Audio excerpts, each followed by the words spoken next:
Iya, kita hormati kewenangan dan keputusan dari masing-masing lembaga negara.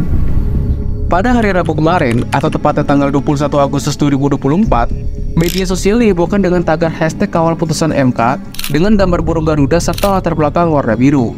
Gambar ini sangat heboh dalam waktu bersamaan, bahkan gue sendiri pun kaget pas buka sosmed.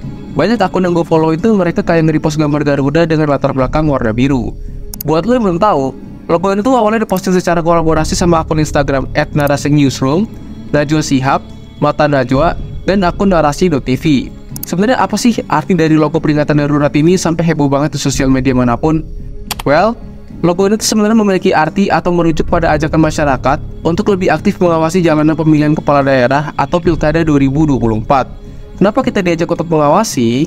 Karena negara kita sedang mendapatkan berita yang dianggap menguntungkan segelintir pihak, dan gak lain gak bukan adalah nepotisme. Dengan bertuliskan peringatan darurat, logo ini seolah kayak dia tuh ngomong kalau Indonesia itu lagi nggak baik-baik aja. Dan itu masih banyak nih di antara kita semua yang masih belum paham sebenarnya apa sih yang terjadi dan kenapa gitu berita ini tuh bisa heboh banget satu Indonesia, bahkan sampai diupload sama beberapa media besar dan beberapa influencer yang punya banyak followers. Ini kan nunjukin gitu kalau masalah ini benar-benar darurat. Nah, sebenarnya apa nih yang sedang terjadi di Indonesia sampai ini semua jadi heboh gitu? Disclaimer dulu kalau video ini bertujuan untuk edukasi tanpa niat menggiring opini ataupun menyudutkan pihak manapun. Jadi mohon lebih bijak lagi dalam menanggapi video ini. So, disimak sampai habis.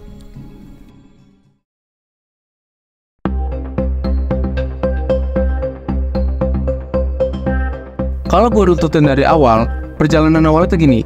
Awalnya Partai Keadilan Sejahtera atau PKS, mereka berencana untuk mencalonkan Anies Baswedan dan Sohibul Iman sebagai calon gubernur dan calon wakil gubernur dalam pilkada mendatang.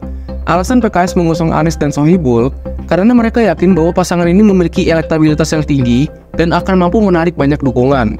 Nah, tapi ada satu kendala besar yang mereka hadapi, yaitu mereka harus memenuhi syarat threshold atau ambang batas suara sebesar 20%. Nah, karena aturan ini, PKS gak bisa maju sendirian karena dia butuh partai lain untuk dukung. Nah, untuk mengatasi masalah ini, PKS berusaha membuat koalisi dengan Partai Kebangkitan Bangsa atau PKB dan Partai Nasdem. Strateginya sebenarnya mirip sama yang pernah dilakukan sama partai-partai ini dalam pemilihan presiden sebelumnya, di mana mereka bersatu untuk memperkuat posisi masing-masing. Dengan membentuk koalisi, mereka berharap bisa menggabungkan kekuatan dan mencapai syarat ambang batas yang dibutuhkan. Karena itu tadi, untuk mencapai minimal suara, mereka butuh partai lain buat dukung. Tapi sekarang masalahnya, usaha PKS untuk membangun koalisi ini nggak berjalan mulus. Karena di sisi lain, Koalisi Indonesia Maju atau yang disingkat dengan KIM, yang terdiri dari partai-partai pendukung pemerintah, melihat peluang untuk memperlemah rencana PKS, di mana partai-partai ini tuh berusaha menarik PKB, PKS, dan Nasdem untuk bergabung dengan mereka. Mereka menggunakan berbagai taktik untuk mempengaruhi keputusan partai-partai ini, mulai dari menekan Nasdem dengan ancaman kasus hukum yang bisa merugikan partai tersebut, memanfaatkan konflik internal yang terjadi antara Caimin dengan pengurus besar Nahdlatul Ulama, sampai menawarkan posisi strategis kepada PKS seperti jabatan wakil gubernur sebagai imbalan kalau mereka bersedia bergabung ke dalam koalisi KIM atau koalisi Indonesia Maju. Nah, melihat tekanan yang semakin besar, PKS akhirnya memutuskan untuk mengubah strategi mereka, di mana mereka mengganti pasangan calon menjadi Ridwan Kamil dan Suswono sebagai calon gubernur dan calon wakil gubernur. Kita mencabut SK usungan terhadap Pak Anies dan Sohibul Iman untuk kemudian dialihkan kepada RK dan Suswono. Kira-kira gitu ya. Jadi yang tadinya PKS ngusung Anies Baswedan dan Sohibul Iman, sekarang berubah jadi Ridwan Kamil dan Suswono sebagai calon gubernur dan wakil gubernur. Selain itu, PKS juga berupaya membentuk koalisi yang lebih besar, melibatkan sampai 12 partai yang lainnya. Nah, dengan langkah ini, mereka berharap bisa memperkuat posisi dan menghadapi tantangan yang lebih solid. Tapi di tengah persiapan ini, muncul calon independen yang juga berusaha ikut dalam pilkada, yaitu Dharma Pongrekun dan juga Kun Wardana. Tapi sayangnya, pasangan calon independen ini terjebak dalam skandal yang serius, di mana dukungan KTP yang mereka kumpulkan sebagai syarat pencalonan ternyata diperoleh dari data yang dicuri. Dan salah satunya itu adalah anaknya Pak Anies Baswedan pun dicantumkan sebagai pendukung tanpa sepengetahuannya. Bayangin, lu nggak tahu apa-apa nih, tapi lu seolah milih dia karena kecolongan. Nah, jelas kalau lu diginiin, pasti lu marah kan? Karena ya lu merasa dirugikan gitu. Nah, makanya para warga yang dirugikan, mereka melaporkan pencurian data ini ke polisi. Dan lu tahu gimana reaksi polisinya? Mereka menghentikan penyelidikan ini dan menyerahkan masalah yang ada ke pihak Bawaslu, karena dianggap Bawaslu ini lebih berwenang ketimbang polisi. Padahal seperti yang kita tahu, pencurian data itu adalah tindak pidana yang seharusnya ditangani oleh pihak kepolisian, bukan Bawaslu. Tapi akhirnya, Walaupun ada kontroversi yang melibatkan calon independen ini, Komisi Pemilihan Umum atau KPU tetap meloloskan mereka sebagai pasangan calon resmi dalam pilkada. Hal ini dilakukan KPU karena supaya pasangan Ridwan Kamil dan Suswono itu nggak lawan kota kosong. Maka mau nggak mau pasangan independen ini tuh dilolosin. Sampai sini paham lah ya. Nah, di tengah situasi yang semakin rumit, Presiden Jokowi juga mengambil langkah besar dengan melakukan pencopotan Menkumham Yasona Lawli dari PDIP. Keputusan ini menambah ketegangan di internal PDIP, yang sampai saat ini belum mengumumkan siapa calon yang akan mereka usung dalam pilkada. PDIP juga menghadapi tantangan yang sama terkait threshold 20% tadi, yang memaksa mereka untuk mencari strategi baru supaya bisa tetap bersaing. Dan di tengah situasi ini, Mahkamah Konstitusi atau MK mengeluarkan keputusan penting yang mengubah landscape politik tanah air, terutama dalam kaitannya dengan pilkada yang akan datang. MK membatalkan perubahan batas usia calon kepala daerah yang sebelumnya itu ditetapkan oleh Mahkamah Agung. Karena sebelumnya, Mahkamah Agung menetapkan batas usia yang lebih rendah yang memungkinkan generasi muda untuk mencalonkan diri sebagai kepala daerah. Nah, tapi keputusan MK yang baru ini mengembalikan batas usia ketentuan awal, yang itu artinya beberapa calon muda, termasuk yang digadang-gadang seperti Kaisang Pangarep anaknya Presiden Jokowi, itu nggak memenuhi syarat untuk maju dalam pilkada mendatang. Otomatis kalau kebijakan MK ditetapkan, Kaisang ini nggak bisa maju dalam pilkada.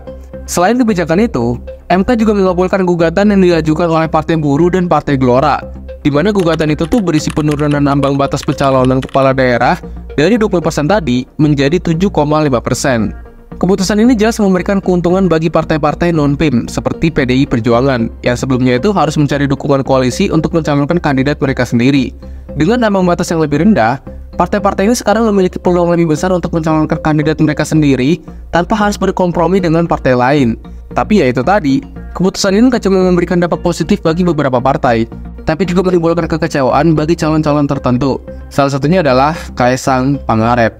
Karena dengan adanya keputusan MK ini, Kaisang gak memenuhi syarat usia untuk maju, yang tentunya menjadi pukulan bagi rencana politik keluarga Presiden Jokowi. Nah, di tengah situasi yang semakin dinamis ini, Presiden Jokowi mengambil langkah mengejutkan dengan menunjuk Menteri Hukum dan HAM yang baru, yaitu Supratman Andi Aktas.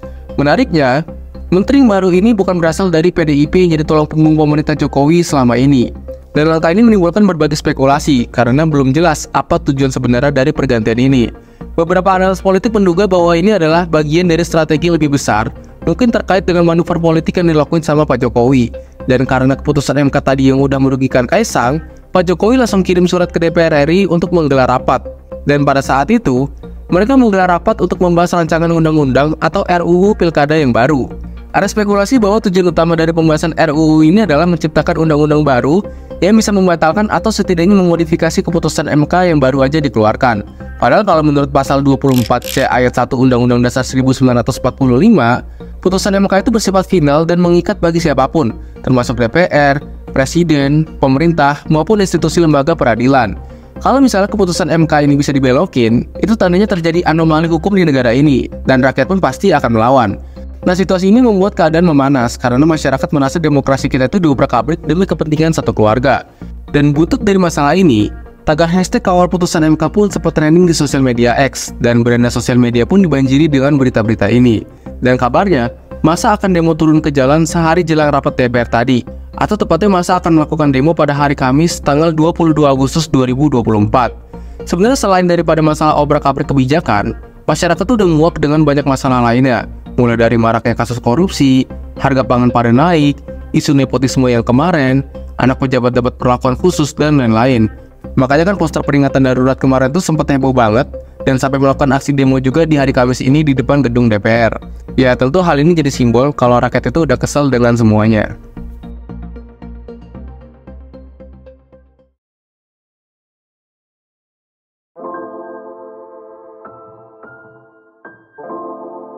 Sebenarnya cukup kecewa sih dengan apa yang terjadi belakangan ini, terutama di masa akhir-akhir masa jabatan Presiden Jokowi.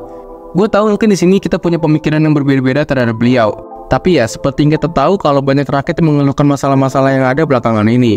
Dan sejujurnya gue menilai baik buruknya pemimpin itu bukan dari orangnya, tapi dari dampak yang diciptakan selama masa jabatan. Gue pengen kalau kalian sadar bahwa Indonesia itu lagi nggak baik-baik aja, kalian nggak perlu nyudutin orang yang kemarin pilih 01, 02, ataupun 03. Karena balik lagi ke tujuan awal kita, yaitu persatuan, bukan adu ego siapa yang paling benar. Karena politik itu dinamis sebenarnya, maka yang kita perlukan adalah adaptasi dan kritis dengan masalah apa yang sedang terjadi. Gimana nih pendapat lo? Coba tulis di kolom komen. Well, sekian dulu pembahasan kali ini, semoga bermanfaat dan sampai jumpa di segmen selanjutnya.